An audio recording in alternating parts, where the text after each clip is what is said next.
So a little bit of good news, such as it is, all things considered. I suppose I'll take any kind of good news at this moment in time.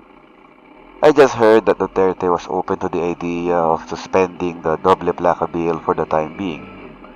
He said that, like all riders, he had safety concerns about the front-mounted license plates, adding that in most other countries, motorcycles didn't have front-mounted license plates. Instead, he'll just instruct the LTO to consider implementing only that part about making the license plates bigger for the rear, but for the rear of the bikes only. Yeah, good news indeed, particularly considering that the only misgivings I had personally about the bill was how ugly the front-mounted license plates were going to make my bikes look, and how I was going to mount them in the first place. Yeah, I was quite elated to be sure. Still, I had some misgivings or reservations about the whole thing. It just sounds too good to be true, you know. I don't know. Maybe I'm just being paranoid about it all. Yeah, maybe it was just that and everything will turn out just fine and dandy. Hopefully, cross fingers and all that. It was just that I find myself dwelling on that for the time being part. It implied that the doble plaka bill just might be implemented in full force sometime in the future. Then again, it might not. The fact that the doble plaka bill was just being suspended and not repealed altogether should remain a big concern for us riders. Only when that stupid bill has been repealed, in my humble opinion, and a message is hammered into the skulls of these thick-headed lawmakers that riders will not tolerate any such nonsense, can we rest easy about the whole mess. Indeed, Duterte does not seem interested in having the bill repealed, but amended instead. He said that he had scheduled a meeting with the author of the bill about changing the dual plate aspect of the bill, as well as lowering the penalties for failure to follow the bill.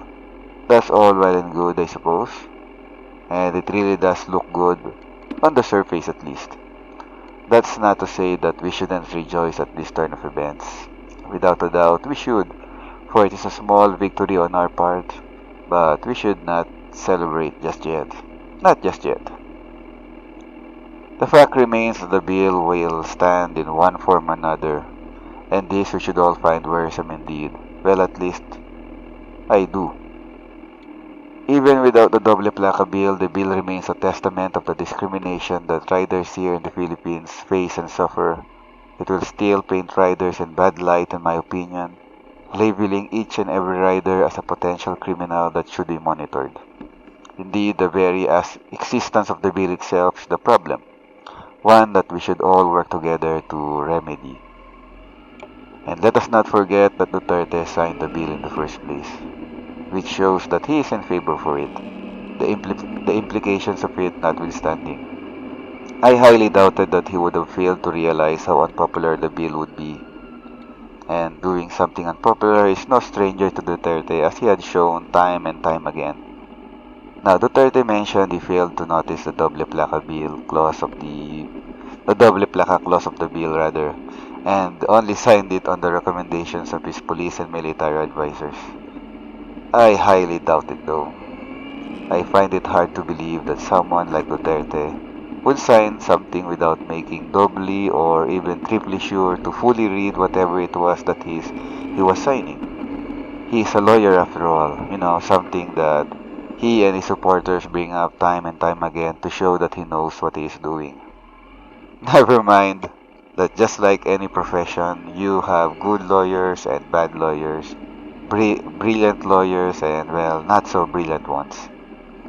I don't think Duterte is a bad lawyer. At least I sure hope he isn't one.